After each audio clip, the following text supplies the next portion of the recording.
Hello, I am here with Tami Stronach, Greg Steinbruner, and Michael Emerson, who all star in the upcoming film Man and Witch, The Dance of a Thousand Steps, which you can see in theaters July 28th and 30th. Thank you guys so much for joining us.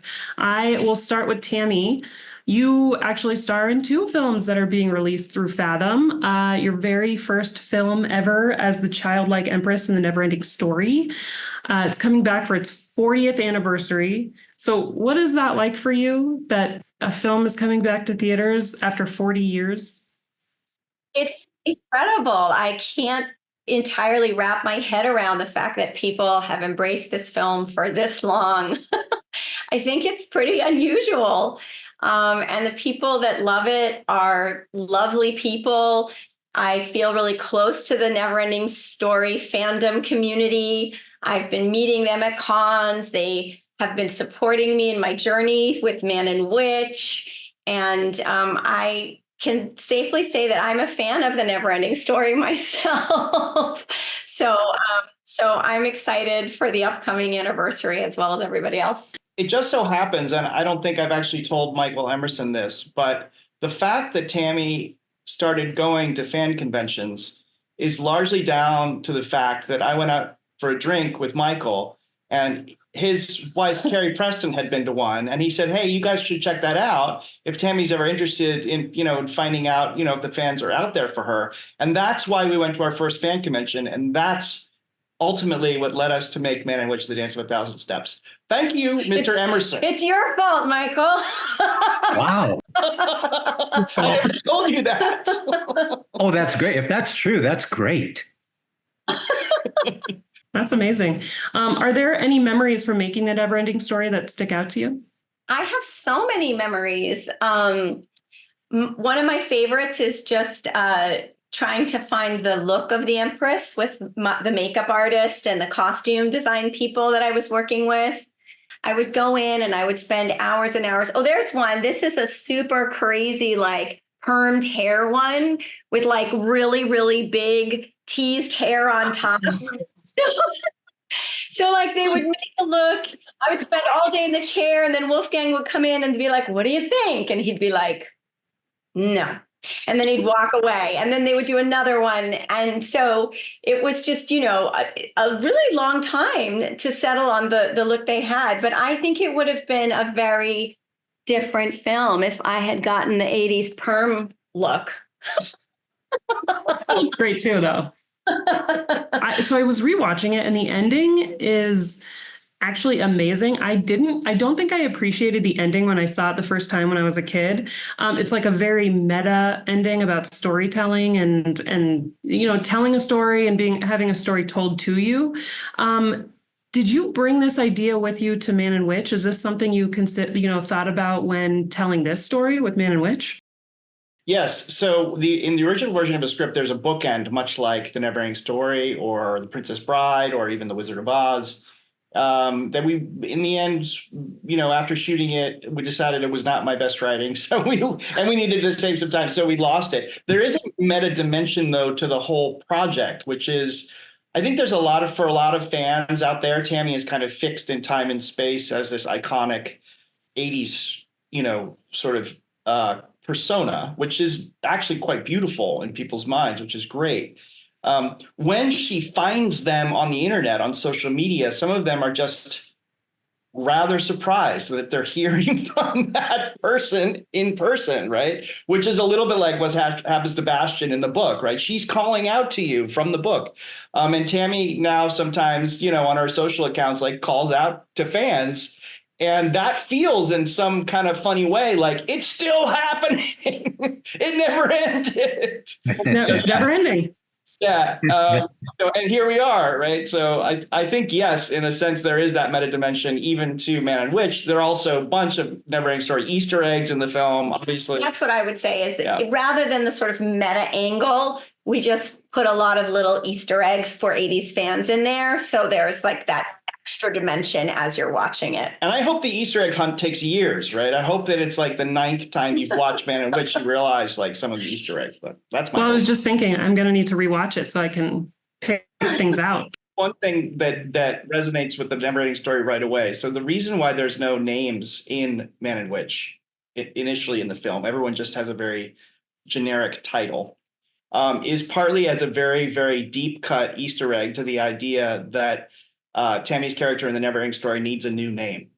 And so I wanted to have a film in which nobody really has any names until the end of the film. It's a very funny film. It has like a very 80s film vibe to it. So I'm curious about when you're writing it, in the writing process, did you want the humor to meet the 80s vibe humor, or did you want it to meet your own humor that you like, your strength in humor? Yeah, I'd like to say that I consciously set out to sort of ape some kind of 80s style, but there's a maybe darker truth there, which is I am simply an old person.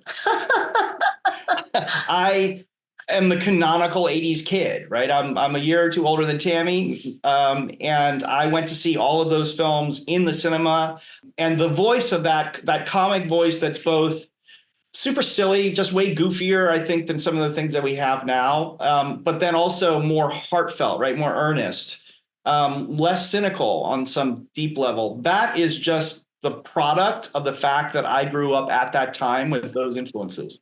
That wasn't a conscious style choice. That's just how I write and how I think about stories. It's not maybe the coin of the realm now. So this is a film that when audiences see it, they often say, hey, nobody's making movies like this anymore. Half the time that's a compliment. Half the time, maybe it's a backhand compliment. It is so much not the coin of the realm now that it's part of what's refreshing and charming about Man and Witch, because somewhere along the line, we lost track of that kind of wit and whimsy in the playing of adventures and characters, and it's really nice to get back to that. Yeah, and I think it was incredible on set, Michael, both on this side of the pond and in the UK, to see the actors embrace that chaos. You know, it's not formulaic writing, it's weird. So the actor has to bring a lot to the party, and they really, really did. Well, so I was going to ask Michael, what was that like did it feel like you were playing around on set? Did you, was this actually just method acting? You took it very seriously, He really is an evil wizard, by the way, Michael. The sillier the role, the more seriously you do have to approach it, I would say. But no, I guess I was asking permission to do with it as I pleased. And Greg more or less gave me the license. So I just came in with the thing that I had thought to do, and we tweaked it maybe a bit. But yeah, I think the key thing for us, Michael, was about the backstory, right? Or like what the stakes are, because it's not really necessarily from the script. Even though I had this elaborate backstory in my head, it's not in the script. And it worked out. I did give Michael an enormous amount of really atrociously fake Latin to do.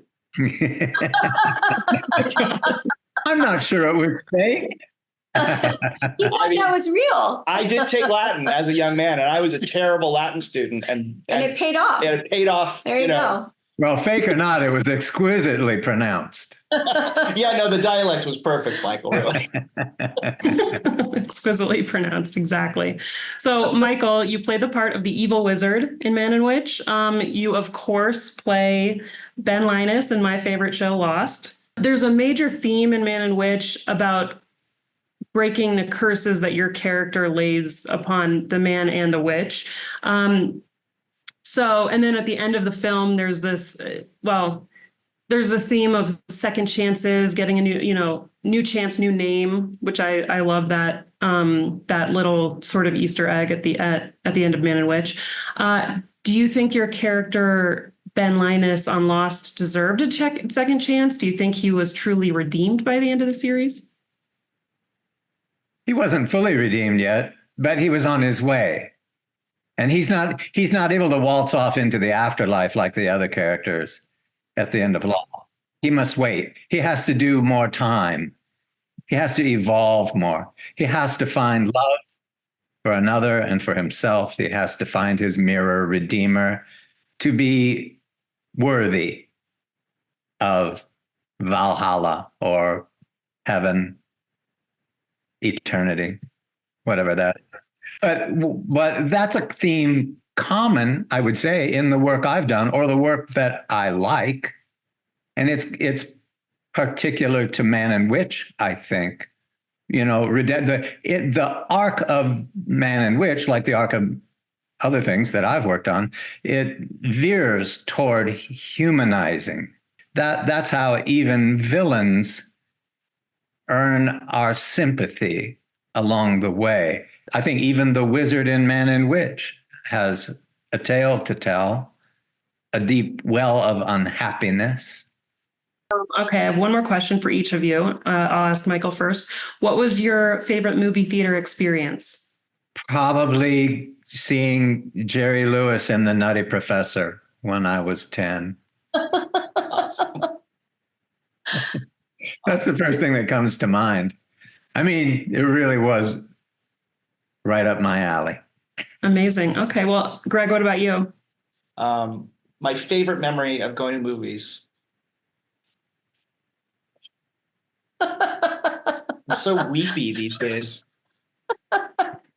So my dad usually was driving the bus as far as like the weekend entertainment, right? So he's got the newspaper out. We're living in Washington and DC, and he's got the newspaper out, and there's just like 8-page article about this movie.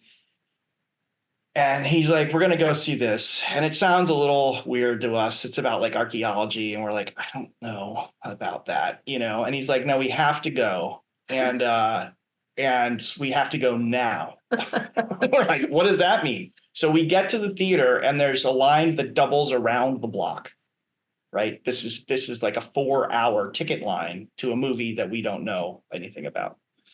And I remember people walking by, coming out of it, like, mesmerized, like they just were so high on the story of this weird movie about archaeology. And we were like, what is about to happen? Like, this is so crazy. People are so happy going in, and this is like 4 hours standing in line for this thing. You get in there and it's you know, Indiana Jones's hat comes up in the first scene, and he's got the whip and the pistol, and